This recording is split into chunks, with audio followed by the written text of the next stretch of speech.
Yo, what up, street dogs? This is Eric Kim. All right, your best friend. So, some thoughts about composition. So, what is the secret of great composition?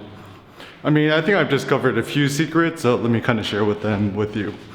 So, first and foremost, it does seem that great photographs, great artworks, generally with the female form, it has to do with like curves and arabesques. So like next time you look at any great Renaissance painting of a woman, you know, Venus or anything from, Da Vinci, blah, blah, look for the arabesque or the curves. And this word arabesque is interesting because it comes from the word Arab, like Middle Eastern Arabic, esque, like kind of, but maybe a better term that Cindy's used is squiggly line composition, where it's not about straightness. Because in life, if you study the book of Euclid and elements, there is no single straight line in nature. Every single human body, biological form is curved.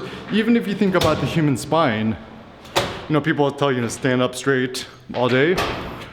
Even if you look at the spine, you study the human spine, or the human body, which is the proper standing point of all forms of beauty, even the curve is curved. The spine is curved. And so when people are telling you when you're working out to keep your back straight and stuff like that, it's kind of bad advice. And so I think the secret of great composition and photography and everything is to study the human form. So for example, why is it that we like curvaceous women? The biological purpose is because, not always, but typically a more curvaceous woman means, better for fertility, better for biological health, for future children, breastfeeding, whatever it may be. And what is typically better in a male? More angular, kind of more the V-shaped taper, whatever it may be. And, typically men with more testosterone or power or physical strength tend to look more like a triangle, and then women tend to be a little more curved. Now, that doesn't mean that everything should be that way. What I'm just saying is that I think the secret of composition and the root of all composition, it comes from the human body. So even when you think about like sexy sports cars and stuff like that, you'd be like, yo, check out the curves on that bad boy, right? So even when you're looking at cars, like I quite like this Audi L. Just know that it's very big body. And what is the effect of having a big body? The effect of having a big body, like our best friend Jay-Z says, like big body Benzes, it just makes you feel more big and dominant. And the reason why people drive big pickup trucks is not because they make for the most commuter-friendly vehicles, is that you just feel bigger, you feel more powerful, you feel more epic. And even women who drive those huge BMW SUVs, whatever, why do they want a big ass car? Because it makes them feel greater, more powerful and stuff like that. And there's no sin in wanting to feel bigger and more powerful. So that's even why a lot of us lift weights, do anything, is we want to become bigger. Now, bigger is not always better, because if I went from now to 600 pounds of 40% body fat, certainly that would be a bad bigger.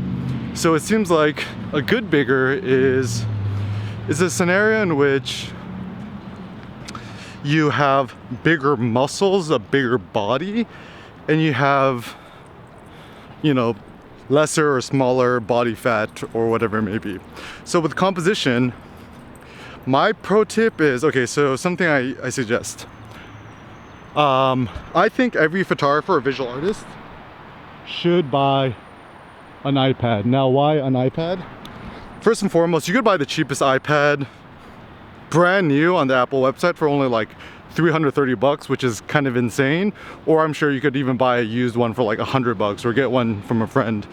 And download the Procreate app or just use the default Photos app. And I personally use Dropbox to look through my photos and stuff like that. And the great thing is that with an iPad and stuff like that, you could, really analyze your photography compositions, your artistic visions and so forth. And it really does afford you the unique opportunity to think more visually.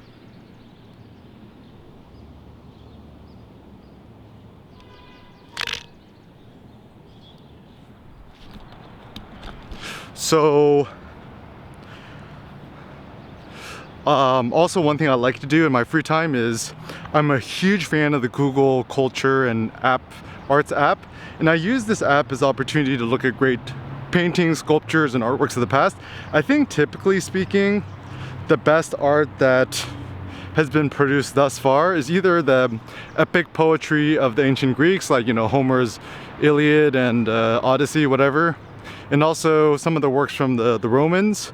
You know, the poetry from Horace, you know, Ars Poetica being like a good starting point. And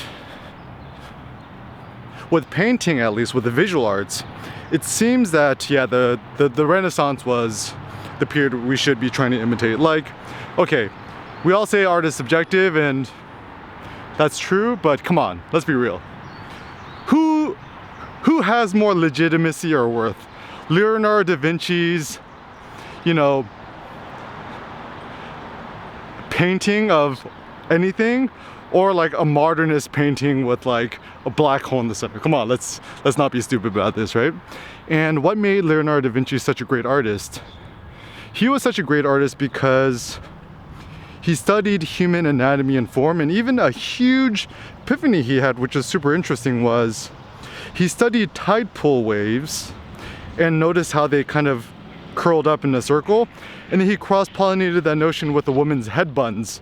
So you look at his paintings of women with head buns, they essentially look almost identical to kind of the fractal fluid dynamics patterns of a head bun. So that's super interesting. Also, some things I find interesting is when you're studying the human form, you look at the male, more dominant, physically powerful form, it's more triangular, like it's bigger on the top and it's smaller on the bottom. And even women is curved, right? And so if you want to make a composition, a photo composition, an artistic composition, whatever, that looks more triangular like, you know, wide on the top and then there, it's gonna look more dominant, aggressive, and powerful. Whereas if you make a shape that's more curved, it's gonna be more kind of like sensual and, you know, sexy, or whatever you might have it, right? And now, these things are not just like social determinants, which a lot of foolish people makes. So for example, you know, there's tons of girls out there who could deadlift like over 500 pounds, which is beyond my max of 455 pounds. So there's lots of women who are obviously a lot physically more dominant than men. But typically, you know, you think about the most powerful humans on the earth, typically, so for example, the strongest woman in the world can never deadlift as much as Eddie Hall, because that's just like genetics and, you know, hormones and stuff like that. But the strongest woman on planet Earth is 1 trillion times stronger than even the most elite male athletes. Now, what is we supposed to do with all this? So it does seem that the logical starting point for thinking about art, beauty, is the human body. Whenever, like, I think for too long we've been suckered into thinking that nature, right, like trees and stuff, I mean, I love trees and stuff too, but certainly the human body and the human form is a quadrillion more times beautiful than even the most sublime composition of how's it going? What'd you have for lunch? Sorry? What do you have for lunch? What do you have for lunch? Yeah. Ham and cheese sandwich. Ham and cheese sandwiches? Yeah. You gonna save any for me? Nope, sorry. Nope? Okay, have a good day.